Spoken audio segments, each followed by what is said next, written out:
My name is David Smith Kange. I'm the Deputy County Community Health Strategy Coordinator in Vihiga County. And I'm coordinating SRHR services related to community health strategy in the county. Before they came, we had a lot of challenges in our communities. But when they came through the county, through the Department of Health, we were able to meet as SRHR members and the program officers in the county. And we come up with the strategies of forming 25 ward committees, which will help us to coordinate the issues of triple threat in the county. Before Haki Mashinani came into place, we had a lot of challenges. Our stakeholders in the community, in the 25 wards, they had no idea of triple threat in terms of numbers of triple threats, how to handle it, how to refer it. So most of people could not report the cases of, example, SGBV comfortably. But through their training, through their sensitization and the capacity building of some members, we were able to train stakeholders on the issue of how to handle the issues of triple threat in the community.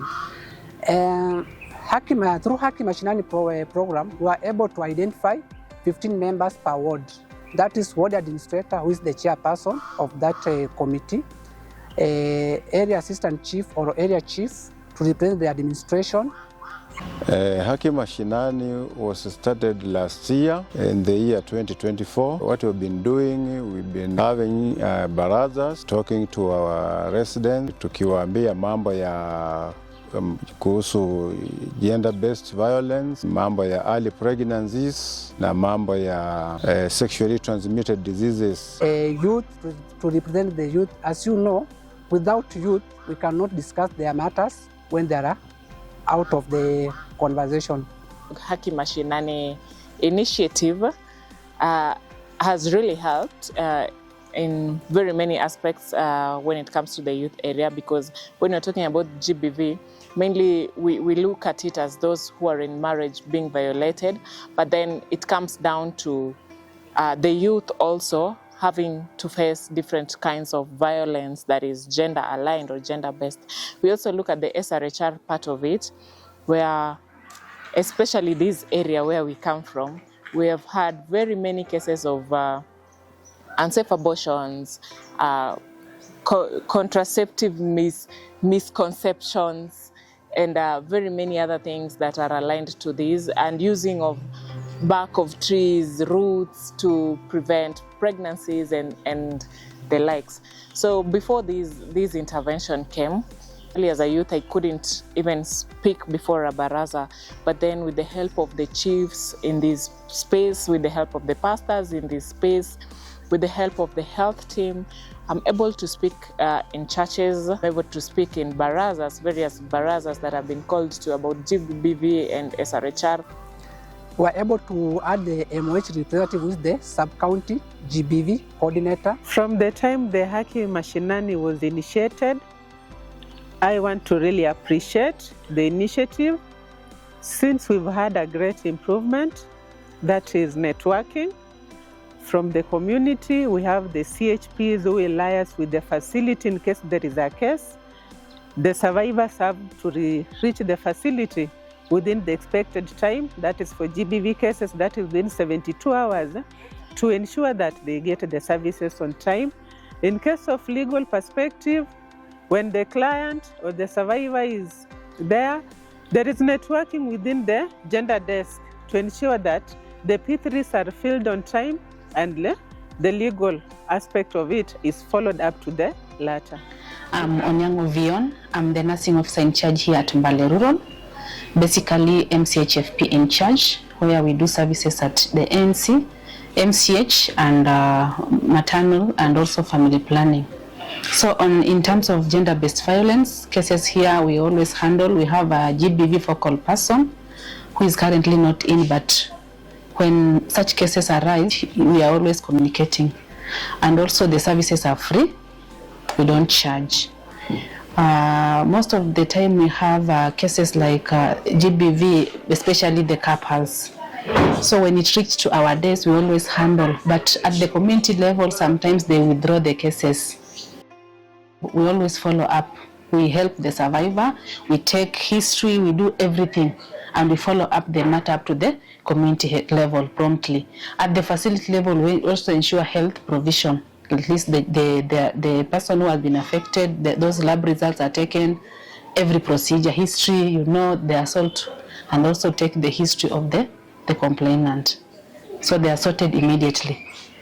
The police, the facility, the medical form, everywhere. The B3 is also filled immediately. Before I forget, we have got these people called Paralegals. They have played a very big role in sensitizing the members in the committee and the community on how to get justice when they have been defined or they have been treated unfairly.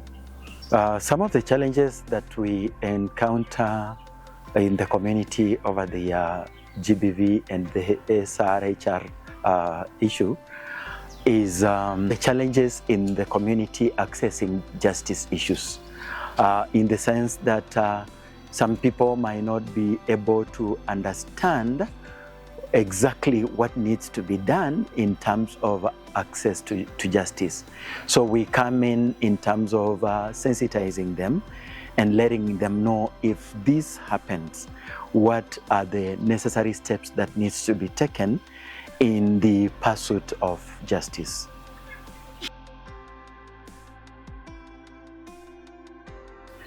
So in Haki Mashinani, I basically coordinate children's services, any matters concerning children and especially defilement among children.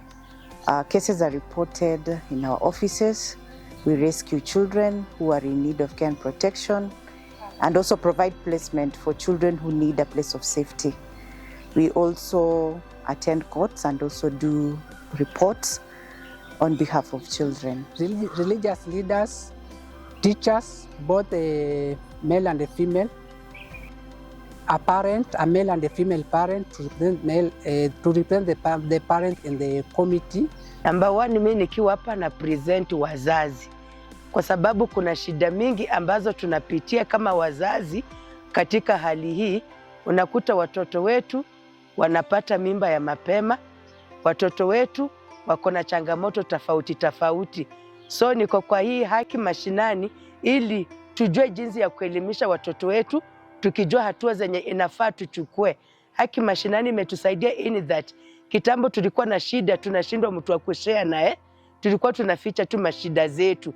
Lakini since Haki Mashinani ikuje ikatuelimisha, sasa tunajua tukipatwa na shida mali inafaa tu report na tunaifanya as a committee. Tumesaidia kama survivors 4, wa mama, kijana, alafu na watoto wawili wenye walikuwa wamedhulumiwa underage. Abigail Osendi, I work for the Department of Health, Vihiga County.